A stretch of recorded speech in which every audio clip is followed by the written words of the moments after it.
Talofa lava, this is Pacific Waves from RNZ Pacific. I'm Susana Susuki. Coming up. Our recommendation is safety first, always. The Cook Islands braces itself as tropical cyclone Nat passes by. Also, the king has always been directly responsible for the military. Tonga's king loses confidence in Prime Minister Siausi Suvaleni. And later on, New Zealand Foreign Minister Winston Peters leads a delegation to the Pacific.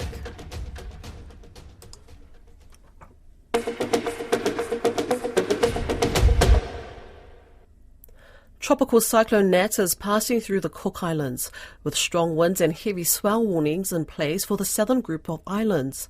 Meanwhile, storm surges in the northern group have caused a school to be flooded early on Monday morning local time. Tiana Hexton reports. Api i te tautua students on Penrhyn Island were relocated to their local cyclone shelter as the ocean began to creep into the school grounds. The island's executive officer, Punavano, says the island has experienced rough conditions in the 4 days leading up to this morning's flooding. It caused a sea flooding around the school area. It's a low-lying area. The power went off. Maybe the seawater have gotten into the mains, and so no power for the school. Mr. Vano says the rough weather is easing as the cyclone, which was still a Category 1 storm on Monday afternoon local time, moves further to the southeast. However, the storm system is being closely monitored by the Cook Islands Met Service, with choppy seas and high ocean swells and storm surges forecast. The Met Service is advising the public to stay away from coastal areas as the cyclone passes across and above the southern group of islands. Operations Officer Bates Mania says flooding is expected in low-lying areas. We would expect those in the coastal areas to get some coastal inundation, and also we're expecting some heavy swells and very rough seas. Our recommendation is safety first, always, especially the Mapu don't go swim at this time. Cyclone Nat is expected to cause isolated damage to trees and homes made of light materials. Emergency Management Cook Islands Director John Strickland says the country is prepared. The Cook Islands was resilient. We're always prepared. As we speak, the messages and normal communication to all the pioneers has been relayed, keeping everybody updated, the community and all. So we are very much prepared. The Aitutaki and Ngāputoru Island clusters are expected to bear the brunt of the cyclone as it passes through the country. The southern group communities have prepared accordingly. Maoke's executive officer Royston Jones says the islands prepare for the storms ahead of the cyclone season every year. We've already done all our preparations. We're just making sure all our drains and culverts are clear so that any heavy rain, less risk of flooding down the harbour. We've moved everything up to higher ground for the expected sea surge. We're prepared. You can get the latest information on Cyclone Nat through the Regional Cyclone Forecasting Centre, hosted by the Fiji Met Service at www.met.gov.fj.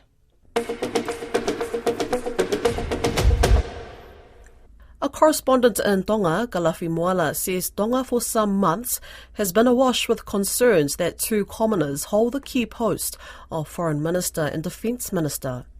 This comes after a memorandum from the Privy Council announced the King was withdrawing his confidence in Prime Minister Huakavemiliku Siausi Suvaleni as the Defence Minister and Cabinet's only female member, Fekita Utoikamanu, as the Foreign Minister. Aminiasi Gefu, who is a former Attorney General in Tonga, says removing a minister is not something King Tupou VI can do without the backing of the Prime Minister, so the ball remains in Huakavemiliku's court.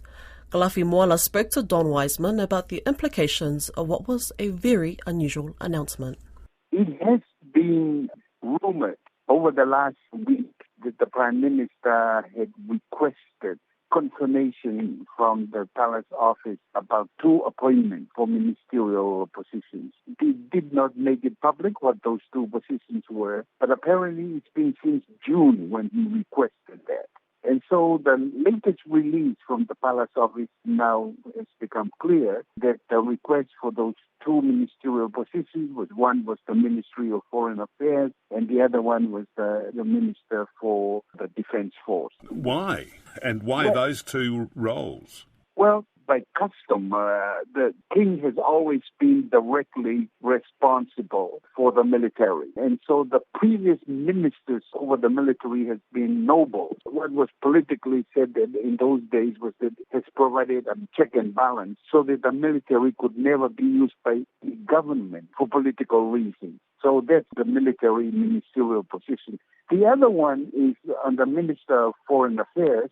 It has also been traditionally that it's the head of state. The king is the one that travels overseas and creates diplomatic relationships with other nations. For example, King Taufa'ahautubo IV was the one that opened up the door for Tonga to have diplomatic relations with China, and they rejected Taiwan and accepted China. Saudi Arabia was another nation that King Taufa'ahautubo IV opened.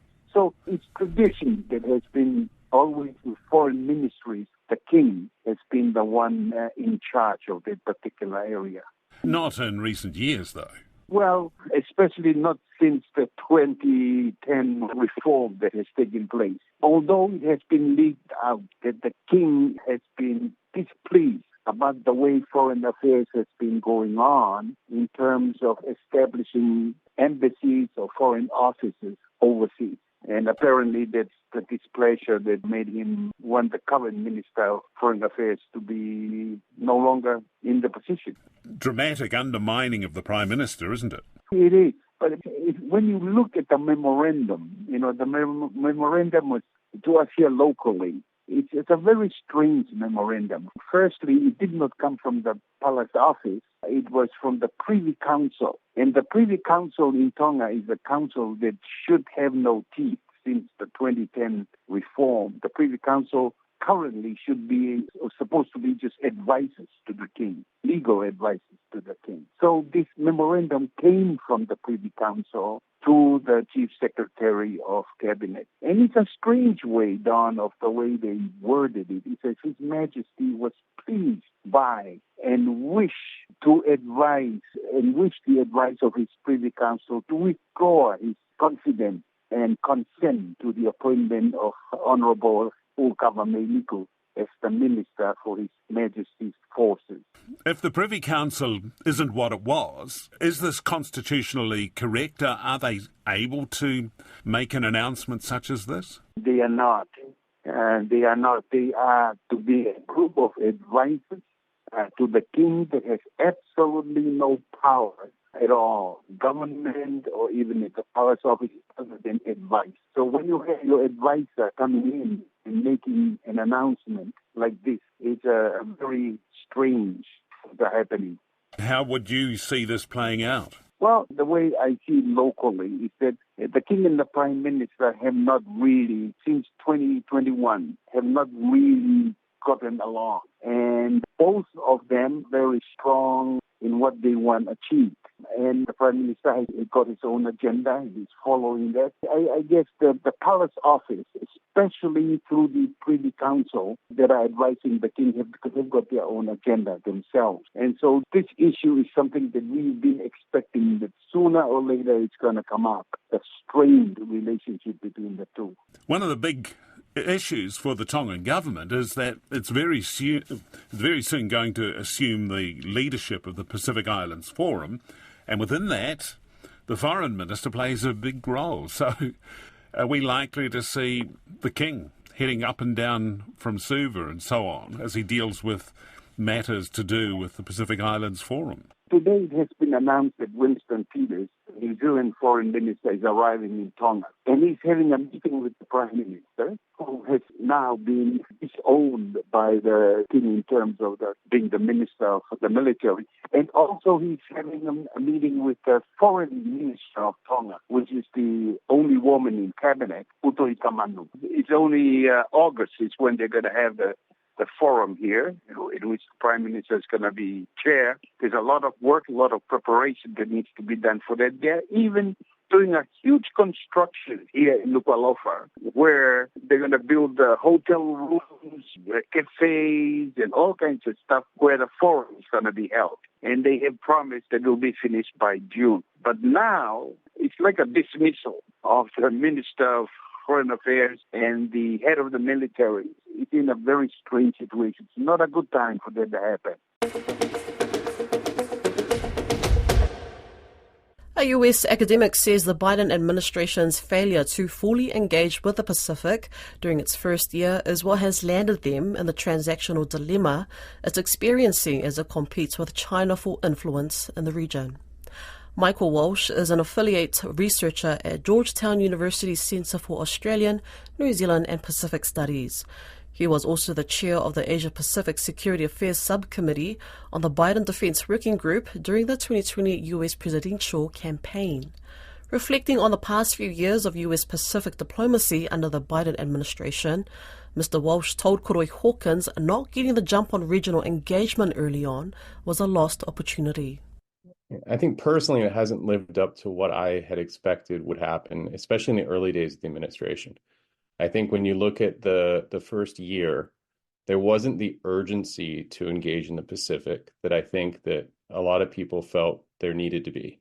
And I think that the Solomon Islands, as you know, the security pact with China and all the things that happened there, I think that's what really motivated the administration to really engage. And I think that was potentially one of the big shortcomings because a lot of time was lost. I think there was an opportunity in the first couple months of the administration to really prioritize the Pacific and really engage the Pacific.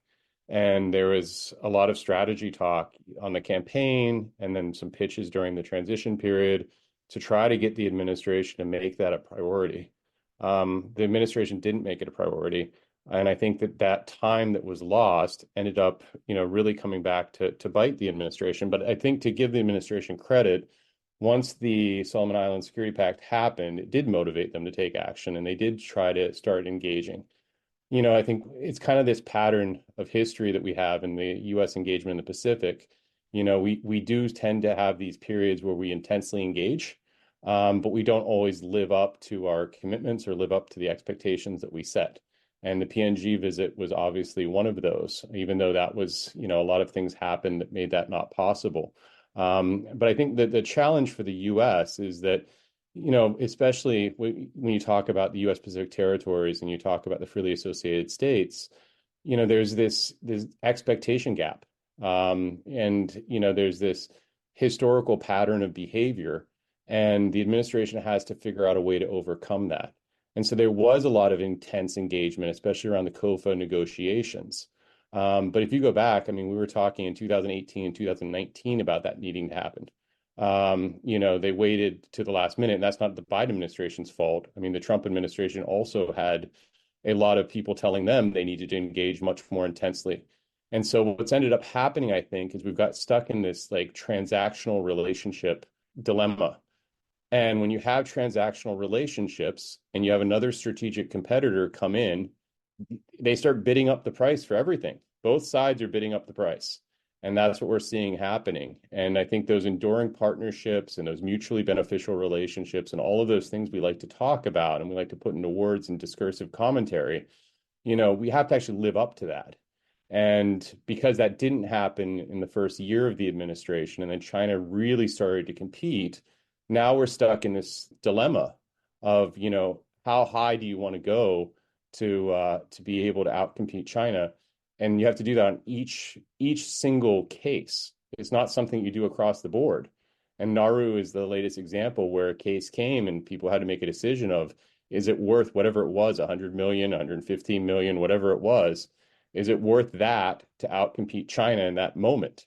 Because you're playing a long game. And so these decisions have to be made.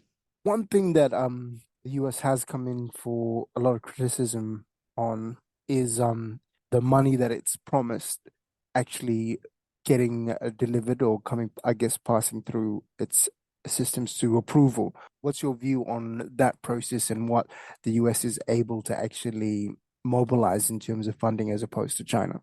Well, I think when you look back at funding and historically, I mean, look at the freely associated states. The U.S. has spent, billions of dollars in the freely associated states. And so even when we did spend the money, you look at where they sit on the Sustainable Development Goals rankings. What was the performance for all that money that was spent? How did it help the average person living in the freely associated states? So I think you got to start with the whole question of what's the impact of the funding that has been delivered?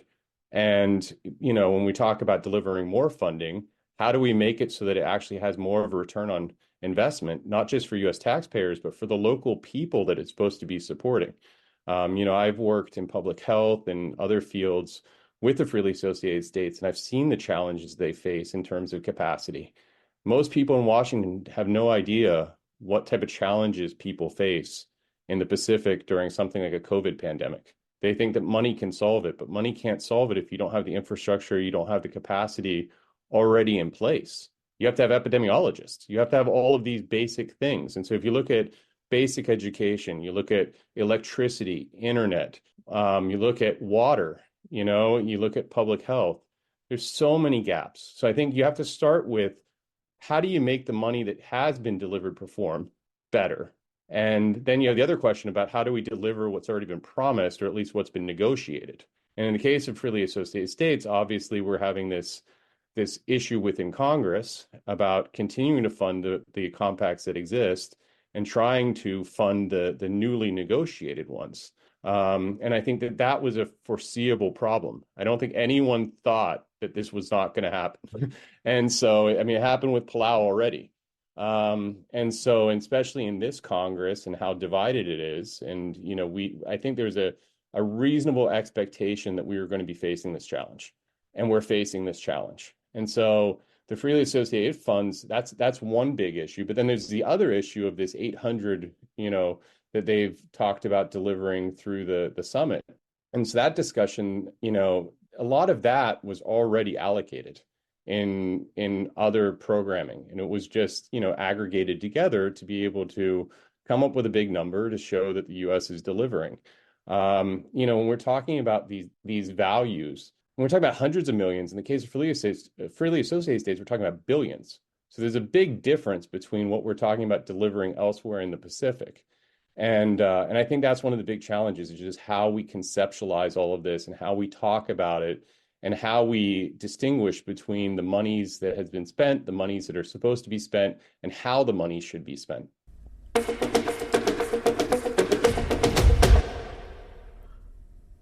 New Zealand's Foreign Minister Winston Peters and Dr. Shane Reti, Minister for Health and Pacific Peoples, are visiting 3 Pacific countries this week. They depart Tuesday night and return on Saturday, flying to Tonga, Cook Islands and then Samoa.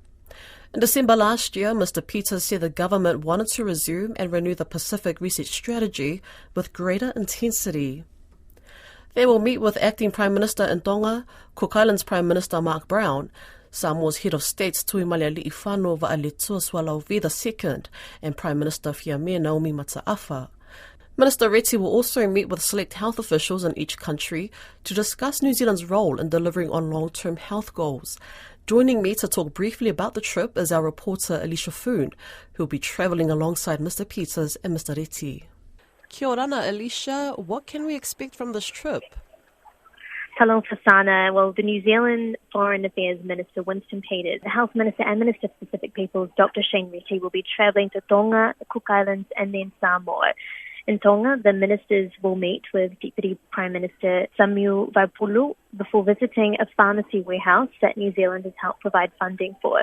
Now, that was part of the COVID-19 response, and the Crown Prince has been invited as the guest of honour. The visit is happening at an interesting time as well, where Prime Minister Huakava Meliku, who's believed to be in New Zealand for a medical checkup, has been stripped of his portfolio as Minister of Armed Forces.